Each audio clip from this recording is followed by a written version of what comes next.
आज की कहानी का नाम है आंगड़ बांगड़ और चुकंदर देव। बहुत अरसा पहले मुजफ्फराबाद के पहाड़ों पे देव हैकल लोग यानी जाइंट्स रहा करते थे। डूस डूस डूस करते हुए जब वो चलते जमीन पर तो जमीन थर थर कांपती थी। इन देव हैकल लोगों में जो सबसे ज्यादा मशहूर देव था उसका नाम था आंगड़, जो दो बातों की वजह से बहुत मशहूर था। एक तो अपने अंगूठे की वजह से और दूसरा अपने तकिए कलाम की वजह से। वो जब भी अपना अंगूठा चूसता तो उसे फौरन पूरी दुनिया में जो कुछ भी हो रहा होता उसके बारे में पता चल जाता। वो बहुत दूर पीर चनासी की पहाड़ियों पर अपनी बीवी बांगड़ के साथ रहता था। एक दिन वो बड़े बड़े डग भरता हुआ पीर चनासी की पहाड़ियां चढ़ता घर में दाखिल हुआ और आते ही बोला, आंगड़ बांगड़ बांगड़ू, आंगड़ बांगड़ ठू, किशमिश किशमिश खा के भी भूखी रहंदी तू। ये वही तकिया कलाम था जिसे बार बार बोलने की उसे आदत थी और इसी वजह से वो इतना मशहूर था। बांगड़ सुनो, आखिरकार चुकंदर देव को मेरे घर का पता चल ही गया, अब क्या होगा। बांगड़ जो बड़ी अक्लमंद थी बोली, अच्छा जी, जरा पता तो चले ये चुकंदर देव है कौन।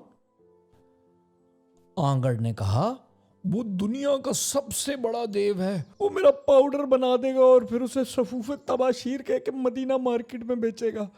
मुझे अपने जादुई अंगूठे से हमेशा पता चल जाता था जब जब वो मुझे पकड़ने के लिए आया करता था और मैं फरार हो जाता था, पर अब उसको हमारे घर का पता चल गया है, अब हमें कौन बचाएगा। बांगड़ बोली, कितनी देर में आना है उसने। आंगड़ बोला अंगूठा चूसते हुए, तकरीबन 3 बजे और मेरा फ्राइंग पैन बन जाएगा। खुदाया बताओ अब क्या करें। आंगड़ बांगड़ बांगड़ू, आंगड़ बांगड़ ठू, किशमिश किशमिश खा के भी भूखी रहंदी तू। बांगड़ बोली, फिश, फिश, फिश, फिश। चुप करो, जैसा कह रही हूं वैसा करो, सब ठीक हो जाएगा।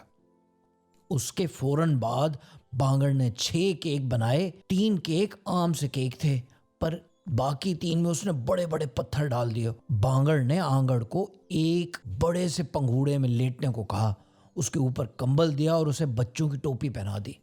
बांगड़ बोली, यहाँ चुप करके बचूंगड़े बन के लेट जाओ और अपना अंगूठा चूसते रहो ताकि तुम्हें वो सब कुछ पता चल जाए जो मैं सोच रही हूँ और मैं तुमसे क्या करवाना चाहती हूँ ये भी तुम्हें पता चल जाए। पर मुझे ये तो बता दो उस देव की जान किस चीज में है। आंगड़ ने कहा, आंगड़ बांगड़ बांगड़ू, आंगड़ बांगड़ ठू, चीचिक चीची खा ले जो मर जाए चुकंदर यूं। और वो मरने की एक्टिंग करने लगा जबान बाहर निकाल कर। बांगड़ फौरन समझ गई कि चुकंदर देव की जान उसकी चींची की उंगली में है। 3 बजते ही चुकंदर देव ने दरवाजे पर दस्तक दी। कोई अंदर है? मैं चुकंदर देव हूँ। क्या ये आंगड़ देव का घर है? हाँ जी, ये इन्हीं का घर है। आप अंदर आके सोफे पे बैठ जाएं। सो वो घर के अंदर आकर आंगड़ के सोफे पे बैठ गया। डुज करके ऐसी जोर की आवाज है कि पूरी पीर चौरासी की पहाड़ी हिल गई। चुकंदर बोला, ये बच्चा तो बड़ा प्यारा है, इसके अब्बा जी कहाँ हैं? घर पे ही हैं। पांगड़ बोली, नहीं वो घर पर नहीं है, वो कह रहे थे वो किसी चुकंदर नाम के किसी छोटू से बोने को पकड़ने गए हैं। मुझे यकीन है वो उसको पकड़ के जल्दी वापस आ जाएंगे। चुकंदर बोला, सुनो, मैं ही चुकंदर देव हूँ और मुझे क्या पकड़ेगा वो, मैं उसे पकड़ने आया हूँ। बांगड़ बोली, तो आप हैं चुकंदर, तो जल्दी से भाग जाओ, वो आता ही होगा। वो आ गया तो तुम्हारी खैर नहीं है। मैं भाग जाऊं? मैं किसी से नहीं डरता, उसे मुझसे डरना चाहिए। मैं उससे क्यों डरूं? बांगड़ बोली, लगता है आपको उनकी ताकत के बारे में कोई गलत फहमी हुई है। वो चट्टान की तरह सख्त हैं और आंधी की तरह तेज। अगर उनके हत्थे चढ़ गए ना तो खुदा ही हाफिज है फिर आपका। आंधी से याद आया, हवा का रुख बदल रहा है, जरा घर का रुख बदल सकते हैं आप? घर का रुख बदल दो? बांगड़ बोली, हाँ, आंगड़ तो हमेशा यही करते रहते हैं। जब भी हवा का रुख बदलता है मशरिक से मगरिब की तरफ तो वो घर का भी रुख बदल देते हैं। चुकंदर बाहर गया और अपनी चीची उंगली के 3 दफा कड़ाके निकाले, टक टक टक, और उसने घर का रुख बदल दिया। आंगड़ पंघूड़े में लेटा थर थर कांप रहा था। मैं अब जब चुकंदर अंदर आया तो बांगड़ ऐसे जाहिर करने लगी जैसे घर का रुख बदलना कोई बड़ी आम सी बात हो। कहने लगी, चाय का वक्त हो गया है, आप चाय के साथ केक भी पसंद करते हैं क्या? बांगड़ ने एक बड़ी सी देग में चाय बनाना शुरू की और चाय बना के उसके सामने रख दी। वो बड़ी सी देग चुकंदर देव के सामने छोटी सी प्याली लग रही थी। साथ उसने पत्थर वाले केक टेबल पर रख दिए। चुकंदर ने चाय का घूंट लिया और साथ ही पूरा केक मुंह में डाल लिया। उसने अपना दांत जो टूट गया था फौरन थूका। ये कौन सा केक है? ये तो पत्थर की तरह सख्त है। बांगड़ बोली, ये आंगड़ का पसंदीदा केक है, शायद आपके लिए थोड़ा सख्त हो, आप ये वाला चखें, थोड़ा नरम है। उसने दूसरा केक जिसमें पत्थर थे वो उसके सामने रखा तो वो उसे भी फौरन हड़प गया। हड़पते उसके 2 दांत और टूट गए। उसने दोनों थूके। आंगड़ जो अपना अंगूठा चूस रहा था फौरन समझ गया कि बांगड़ क्या चाहती है। उसने जोरों से चीखना शुरू कर दिया।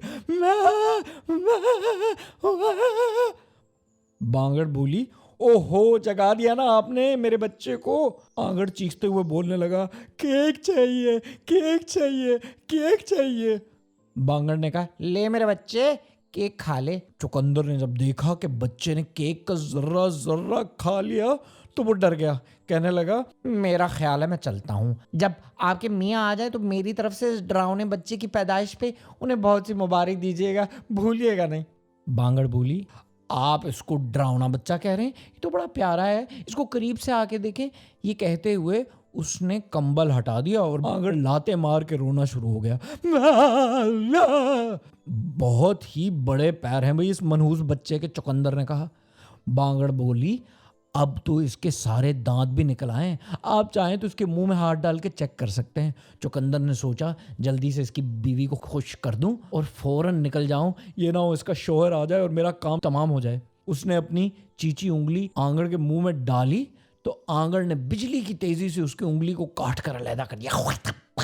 हाय हाय, जैसे जैसे वो चीख रहा था उसकी ताकत कम हो रही थी और उसका कद छोटा, इतना छोटा कि अब वो टेबल जितना हो गया था। हाय हाय, और छोटा होता वो अब देग की तरह हो गया। हाय हाय, और अब वो केक से भी छोटा हो गया था। हाय हाय, अब वो इतना जब छोटा हो गया तो आंगड़ और बांगड़ ने दोनों ने खड़े होकर उसको नीचे गौर से झुक के देखा। उनके बड़े बड़े मुंह देखने की देर थी कि चुकंदर देव ने बारे डर के दौड़ लगा दी। अब आगे क्या हुआ मुझे नहीं पता, कि उसके बाद तो चुकंदर देव के बारे में किसी को कोई खबर ही ना हुई। आंगड़ ने अपनी बीवी का शुक्रिया अदा किया कि उसकी अक्लमंदी से उनके खानदान की जान बच गई। फिर दोनों ने उसी खुशी में केक की तरफ हाथ बढ़ाया तो आंगड़ ने कहा, 1 सेकंड, और साथ ही बोला, आंगड़ बांगड़ बांगड़, आंगड़ बांगड़ ठू, पत्थर पत्थर खा के भी भुखी रहनी तू। और वो दोनों हंसने लगे। सो यूं बच्चों खत्म होती है हमारी कहानी और आज हमने सबक सीखा कि इंसान अपनी अक्लमंदी से बड़े देव को भी शिकस्त दे सकता है।